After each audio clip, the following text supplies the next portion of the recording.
जहाँ जहाँ धर्मांतरण हुआ है वो क्षेत्र में अलगाववाद पनपा है और वह क्षेत्र भारत से कटता गया। ये इतिहास है। छुआछूत जाति प्रथा छोड़ करके गले मिल करके काम करना है। हिंदू समाज एक है, संगठित है, तभी आगे बढ़ेगा। एक राजा होते हुए अगर मैं स्वयं पैर धो करके अगर उनका स्वागत करूंगा तो एक बड़ा संदेश दूंगा। और जन सेवा हमारा प्राथमिकता रहा है शुरू से। अपने पूर्वजों का इतिहास बताने की आवश्यकता है। कैसे महाराणा प्रताप ने संघर्ष किया, कैसे गुरु गोविंद सिंह जी के जो बच्चे थे वो उन्होंने धर्म परिवर्तन नहीं किया, वो अपना प्राण त्याग दिए। जी, हमारे पिताजी तो लाखों की संख्या में लोगों की घर वापसी किया और इस काम को मैं आगे बढ़ा रहा हूँ। अभी तक 18,000 परिवारों की हमने घर वापसी की है और लगातार ये काम कर रहे हैं। इसलिए ये प्लेटफॉर्म जो है राजपूत बिजनेस समिट, इसके आयोजकों को मैं साधुवाद देता हूँ। जो ये प्लेटफॉर्म खड़ा किया इन्होंने, जनता को देखना, उनकी रक्षा करना, ये हमारा कर्तव्य है। इसलिए देवलोक कहा जाता है, देवभूमि।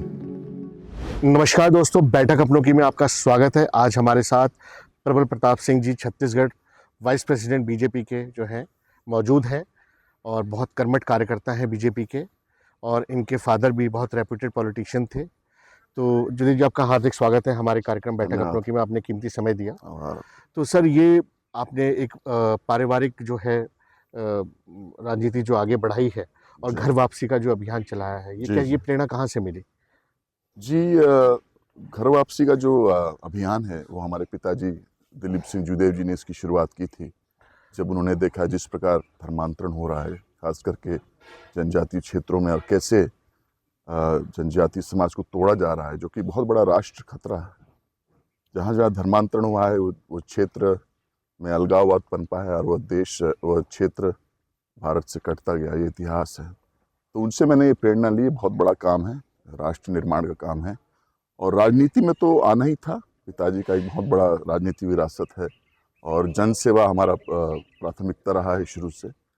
हम जशपुर राज परिवार के हैं और वो जनता से लगातार जुड़े रहते हैं। पूरी छत्तीसगढ़ की जनता को देखना, उनकी रक्षा करना, ये हमारा कर्तव्य है। बिल्कुल सर। तो सिंह साहब, ये जो अभी जो एनवायरनमेंट चल रहा है, जैसे धर्मांतरण चल रहा है जी, ठीक है, तो बीजेपी काफ़ी कोशिश कर रही है कि भैया हमारे जो वर्ग है, हिंदू वर्ग है, वो अन्य जाति ना अपनाए या वो करे। तो इसमें जो आपका जो मैक्सिमम रोल क्या है बेसिकली? कितने लोगों को अभी तक आप कर चुके हैं इस तरीके से सपोर्ट? जी, हमारे पिताजी तो लाखों की संख्या में लोगों की घर वापसी किया, जो धर्मांतरित हो चुके थे। और पैर धो के करते थे, एक राजा होते हुए। कि उनका ये मानना था कि जिस कारण एक हिंदू कोई दूसरा धर्म अपनाता है, चाहे वो ऊंच नीच हो, भेदभाव हो या जाति प्रथा के कारण, तो एक राजा होते हुए अगर मैं स्वयं पैर धो करके अगर उनका स्वागत करूंगा तो एक बड़ा संदेश दूंगा कि सभी हिंदुओं को छुआछूत जाति प्रथा छोड़ करके गले मिल करके काम करना है। क्योंकि हिंदू समाज एक है, संगठित है, तभी आगे बढ़ेगा। और इस काम को मैं आगे बढ़ा रहा हूँ। अभी तक 18,000 परिवारों की हमने घर वापसी की है और लगातार ये काम कर रहे हैं। तो सिंह साहब, ये जो धर्मांतरण हो रहा है, इसमें चलिए ठीक है, ये तो हिंदू वर्ग के लोग, हमारे लोग कर रहे हैं, मगर हमारे जैसे हिंदू राजपूत हैं, जी, आप बिजनेस अखंड राजपूताना सेवा संघ से जुड़े हुए हैं, जी, अब बिजनेस समिट में आए हैं, तो हमारे ऐसे कई राजपूत हैं जो निम्न वर्ग के हैं, जो फाइनेंशियली स्ट्रांग नहीं है। जी, ठीक है, हम उनका कर रहे हैं कि भैया नहीं, आप इसमें परिवर्तित होइए, हमारे वापस आइए, घर वापस आइए। फाइनेंशियली हम उनको कहाँ पे सपोर्ट कर रहे हैं? आप किस तरीके से जी, फाइनेंशियली? इसलिए ये प्लेटफॉर्म जो है राजपूत बिजनेस समिट, इसके आयोजकों को मैं साधुवाद देता हूँ। जो ये प्लेटफॉर्म खड़ा किया इन्होंने, एक दूसरे से मिल करके एक समन्वय बना करके एक दूसरे की मदद करना है। क्योंकि महाराणा प्रताप भी जो अपना जो संघर्ष किए थे, उसमें कहीं ना कहीं भामाशाह की उनको आवश्यकता थी, तभी वो अपनी जो ये संघर्ष है उसको उन्होंने जारी रखा। इसी प्रकार राजपूत जो समाज है उसको भी फाइनेंशियली मजबूत होना पड़ेगा, ताकि वो अपने देश, धर्म, अपने परिवार की रक्षा सेवा कर सके। इससे देश आगे बढ़े। और हमको जो स्ट्रगल कर रहे हैं ऐसे राजपूतों को हमको आगे बढ़ाना चाहिए। उनको सपोर्ट सिस्टम एक खड़ा करने की आवश्यकता है। बिल्कुल सही सिंह साहब। सिंह साहब, ये जो नया परिवर्तन आ रहा है, ठीक है, नया बदलाव आ रहा है समाज में, ठीक है, छत्तीसगढ़ का तो आप जैसे उत्तराखंड में पहली बार आए हैं, ठीक है। उत्तराखंड में मेरे ख्याल से आप पहली बार आए हैं या पहले आ चुके हैं? पहले भी आ चुका हूँ, काफ़ी समय पहले कैसा आया। शहर लगता है आपको ये उत्तराखंड? बहुत सुंदर है, बहुत ही, इसलिए देवलोक कहा जाता है इसको, हम्म, देवभूमि। बिल्कुल सही बात है। देखिए, अभी उत्तराखंड में मैं थोड़ा-सा आपको बोलना चाहूँगा कि यहाँ के जो युवा हैं, जी कर्मठ हैं, मगर कुछ युवा गलत राह पे निकल चुके हैं, जी। नशा कर रहे हैं, ठीक है। तो उनके बारे में आपका क्या संदेश है कि ये जो है, इसकी वजह से काफ़ी हमारे युवा प्रभावित हो रहे हैं, पहाड़ों में बहुत ज़्यादा नशा कर रहे हैं। देखिए, सबसे पहले हमको युवाओं को उनके इतिहास के बारे में बताना चाहिए, क्योंकि कहीं न कहीं युवा आजकल नशे के प्रभाव में और अपने धर्म को छोड़ रहे हैं। इसका कारण ये है कि अपने इतिहास को वो नहीं जान रहे हैं। कैसे उनके पूर्वजों ने त्याग, तपस्या, बलिदान से अपने धर्म और संस्कृति की रक्षा की।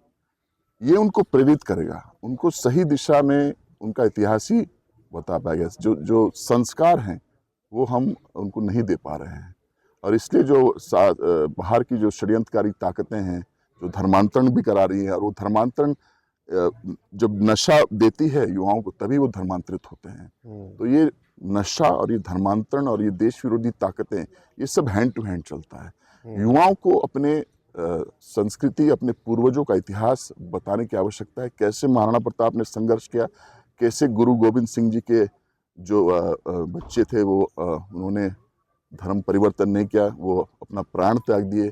ये सब बताएंगे तो युवा कभी अपने राह से नहीं भटकेगा। ये बहुत आवश्यकता है कि अपने परिवार में हमारे युवाओं, हमारे बच्चों को सही संस्कार दें, सही हम उनका मार्गदर्शन करें, और हमारा इतिहास, जो गौरवशाली इतिहास है, वो हमको उनको बताने की आवश्यकता है। बिल्कुल सही बात है सिंह साहब। अच्छा सिंह साहब, आने वाले 5 सालों में आप अपने स्टेट छत्तीसगढ़ को कहाँ पे देखते हैं? आने वाले समय में छत्तीसगढ़ का बहुत ही उज्जवल भविष्य है। हमारे जो अभी के मुख्यमंत्री हैं, स्वयं एक जनजाति, एक किसान के पुत्र, जीवन भर उन्होंने संघर्ष किया, आज वो प्रदेश के मुख्यमंत्री हैं।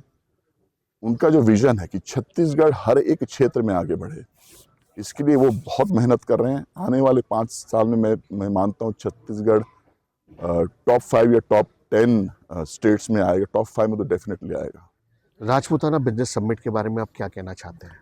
मैं चाहता हूं कि राजपूताना बिजनेस समिट से हम सब एक चीज़ जरूर सीखें कि आपस में समन्वय बना करके, एक दूसरे से सीख करके, एक नई ऊर्जा और प्रेरणा के साथ हम कैसे अपने आप को फाइनेंशियली मजबूत करें। इसके लिए संघर्ष की आवश्यकता है, और कई वक्ताओं ने बोला इसके लिए पेशेंस चाहिए।